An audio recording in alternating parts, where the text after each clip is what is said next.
Connor, I can't remember you doing one of these before, so I guess I asked you this morning. I'll ask you, are you captain tomorrow then if you're doing this?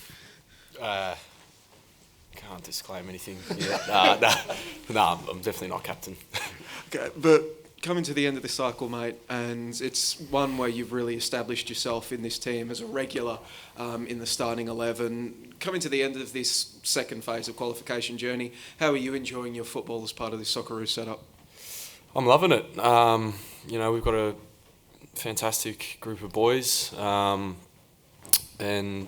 we're winning games. And like you said, I've just come off the back of a really important promotion. So loving life. Hey Connor, you just touched on it there with your promotion to the Bundesliga, but when you look back on not just this season, but what's come before it, and what you guys at St Pauli achieved this season, how good does it feel to be, have put yourself in a spot where you're going to be playing in one of the biggest leagues in the world next season? I'm super excited. I think after the promotion game, we were sort of like all talking about it and just talking about the players and the big stadiums we're going to be playing at, and I'm very happy with the way I'm going, and hopefully when it comes to next season we can do well in the league, and I'm pretty proud of myself. There's been a lot of talk recently about the influx of Socceroos who are next season going to be playing in some of the biggest leagues in the world. You look at Cam Burgess and Ali Sakati also gaining promotion in this squad, and Jackson Irvine, of course. How important is it for national team players to be playing in some of those big leagues? Yeah, it's very important. The higher the level that we play at our clubs, the better we can do in tournaments. The better we can compete with these other big nations and other big players. So it's obviously very important for more Australians to get overseas and really gain more experience. Just in regards to tomorrow's match, given you guys have already qualified for the next stage, does that kind of free you up quite a lot to play more expansive attacking style? Does that kind of give you a lot more freedom? I think we can go into the game obviously being mentally more relaxed, and then obviously being at home helps us. But at the end of the day, we want to win, so we're going to have to play our best and do anything we can to win. And you guys only beat Palestine 1-0 last time. What are you expecting from them in the rematch? I'm expecting a tough game. They're a very tough opposition. They've got a lot of individual quality, and I'm prepared for a fight. Connor, you're one of the players that Arnie has mentioned as having undergone a physical transformation since you moved over to Europe and started playing more games. Obviously, there's a famous picture of a growth spurt you've gone through in the past, but since you've gone to Europe, how have you found yourself transformed physically as a footballer? I don't really know, to be honest, because I don't really see it. I think it's probably easier for other people to see the difference from where I was at when I was here in Australia to now. But I'd probably say, I've definitely gotten better at decision making and quicker on the ball, and probably more experienced in more difficult situations. Because I know what it takes now to. I know what it means when it's a must-win game. Any further questions for Sweet. Thank you, guys. Connor. Cheers. Joey, got the microphone. Cool. Arnie, hope you're going well, mate. That open trading session the other day, I was doing the requisite head count. You were too short. Mitch Duke and Kai Rowles weren't there. Could you update us on their status and the status of any other players that might be under a cloud for this game? Yeah, the only reason they're not here is they got yellow cards. I don't want to risk the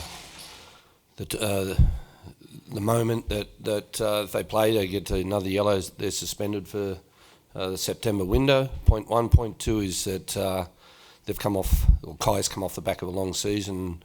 Let's remember that this FIFA window is in the middle of a lot of players' holidays. So for him to be able to go home earlier, I didn't tell any of the players I was going to do it. So otherwise, I might have had another 10 doing to get a yellow card. But no, they was. That's the whole reason. Everyone else is fine. Everyone's good. The only couple of little things is just a bit of fatigue from the pitch that we played on in Bangladesh. And you did highlight coming into this window that pretty much everyone in the squad would probably have a chance to play. What sort of rotations will we be looking at tomorrow? Can you give us any insight into who will come into the side? You'll see 9 different starters tomorrow. I think that it's important for me to use this window as well, and it's all about winning. And as Connor said, it's it's about winning. But this window for me is also about testing some players and looking at the players in a different way of moving forward. I'm happy with where we're at today with the depth of the squad. Probably when I first started 5 years ago, 6 years ago, if you put the starting 11 against the reserves, it could have been 2 or 3-0 for the starting 11. Where I think these days, starting 11 against the subs, it's 0-0. It's a tough game, and because we've got good depth, and it gives me a good opportunity to watch them. Just quickly then, I guess it's quite shorter for me to ask who retains their place. Who are the 2 that stay in the team? You can wait till tomorrow, Joey.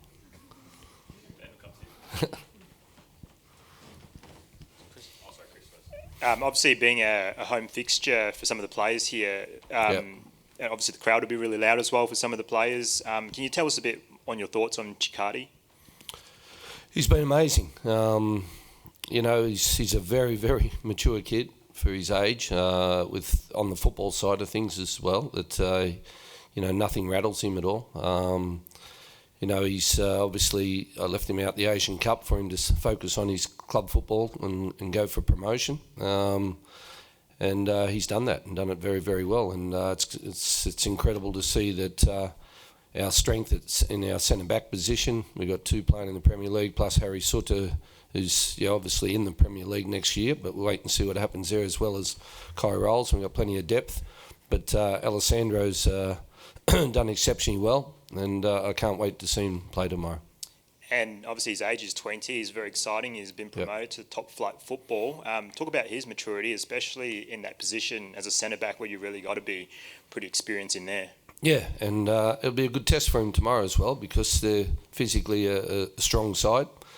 They play a lot of long balls, so there'll be a lot of aerial duels, and they've got some height up front, so it'll be good. But he's playing next to someone like Cam Burgess, who's obviously 28 years of age. He's got a lot of experience, and Cam will help him along as well. Hey Arnie, obviously in regards to ringing the changes, how tough is it to balance, giving new faces a chance whilst also making sure you don't disrupt the rhythm and chemistry of the team?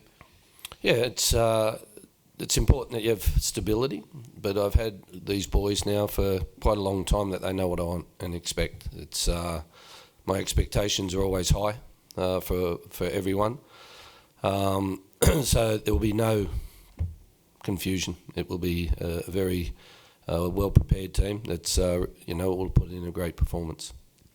Palestine last time out proved a pretty difficult opposition to break down. I think you guys are still the only team to have scored against them in this phase of qualifying. I assume you're expecting another defensive battle.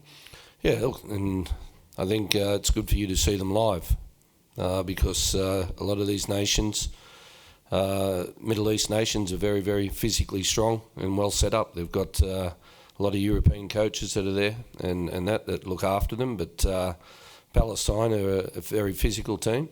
The most important thing with breaking teams down is the game goes for 90 minutes, and it's about winning the game. If it takes half hour to break them down, or 60 or 89, it's still all about the win. And and we've been creating a lot of chances, and the boys know we just need to be more ruthless in front of goal. Just following on from that, Arnie, given that they've also qualified for the next stage, do you expect they might open up a little bit and try to be more attacking, and therefore you might see some more space created for yourselves? Well, it'll be a more exciting game. if that happens. But look, they've got their style, we've got ours, and we've obviously my goal for the players, and that is to keep another clean sheet and go through this whole phase with no goals against. And I think there's only been 3 teams in the history of AFC football that have done that in this phase. And at this moment in time, there's only 2 teams above us that have scored more. That is Japan and South Korea with 1 or 2 goals more. So, my goals for the players I set all the time, and we've got to give them something, a goal to set, so their mindset is right. And as Connor said, it doesn't matter. It's the 6th game of this phase. It's about going out there winning and performing great in front of great fans here in WA. And just continuing with the theme of your players who've had club promotion, Cassini Yengi will be playing in the Championship next season. You've shown great faith in him leading the line. He's developed quite well and is now getting some rewards with goals. How pleasing is that for you to see him develop as a player in this role? Yeah, look, I think it's fantastic for Cass that he's obviously in the Championship next year. It's a hard league. Very hard league, and you'll be playing a lot of football. For us personally, with the Socceroos side of things, it's still a position I've been looking to tie down for the last year and a half at least, where we've had some older players in that position, and to have a young player like Cass coming through, but also Stamatopoulos has done exceptionally well this camp as well, and we need some youngsters as well for the depth coming through. And on that, Arnie, how important is it for that for club success in relation to national team success? Well, the club is their job. National team is the icing on the cake. They get paid at clubland, and they're working at clubland every day. And if they're doing well there, then we get the benefits from it with the national team. We can't just have players that don't play and then all of a sudden play for the national team. So we get the benefits from what they're doing at clubland. And I truly believe that, and if you speak to some of the boys, that the Connor Metcalfes and Jackson Irvine, I know he's more experienced now, and even Cam Burgess and that playing for the national team and getting them to play, or they get the opposition to play against someone like Argentina or England or anyone like that, it doesn't just build their skills, it builds their belief, and they believe they belong. After they walk off the pitch, they think, geez, like, we did well. I can handle this level. And that's the biggest thing for me is the belief that it builds, and the mentality that builds that they belong. And then, as I said, we as a national team get the benefits from it. And being able to name 9 starters for tomorrow's game, how important has the squad depth been throughout the qualifying stages? Oh, it's crucial. When I say that, we've got probably 11 players out injured or not here that could be here. So, as I said, when I first started this job, and I went to the 2018 World Cup in Russia and saw the age of, no disrespect to Timmy Cahill and Mile Jednak and these guys, and I had to do something about the depth, and that's why I coached the Olympic team as well. And in 2020 was to build that depth. And today, by qualifying for the Olympics and that, we've probably got 12, 13 players out of that Olympic squad. And I know a lot of times it's looked at as just what the Socceroos are doing or the Matildas are doing, but it's actually more important the pathways and what's under for the Socceroos and the Matildas to get the benefits later. And so the depth side of it is crucial, because if you get 1 or 2 injuries, 3 injuries, and you don't have the depth, then you can't replace. Speaking of injuries, it's been a couple of months since Martin Boyle suffered that pretty serious head knock, and really wanted to ask you what you think he's been able to bring to the team despite an affinity for maybe Scottish wet and cold weather. Yeah, and that's... Look, I'll be honest with you, it's the Bangladesh game was obviously difficult. The conditions, the pitch was terrible, and there was no way I was going to risk 5 or 6 players on that pitch. And I've kept them fresh for this one. And I expect Boyley tomorrow night to be at his best. It's perfect conditions for him. So he's used to this type of stuff, and he brings a lot of energy into camp, but also he's great to be for the culture of the team. And yeah, I'm excited to see him play. This is really just the next step. It's going to be a long road, going to be another tough couple of years. How are you mentally preparing for that sort of balance between bleeding in new talent and maintaining the level of experience that you need to continue winning games? Well, I think this time I won't have to do it during World Cup qualifiers and run the risk of results, where last time, I know people look at it that it was a very hard tournament, qualifiers for us and phase for us, but I was having to build depth while I was trying to win World Cup qualifiers. But now I think that's done. I think we've got at least 30 odd players that are capable and ready. We've got some depth in the squad, as I said, and it's looking good. So it's important that that group of 30, 35 people keep going, and we qualify directly for the next World Cup. And Arnie, just in terms of Palestine, how much do you admire what they've been able to do, given all the adversity that they're going through? I just couldn't imagine. Honestly, it's you have to take your hat off to them, because a lot of their players can't even get back in, and there's a few without clubs, but they're still working hard and training hard.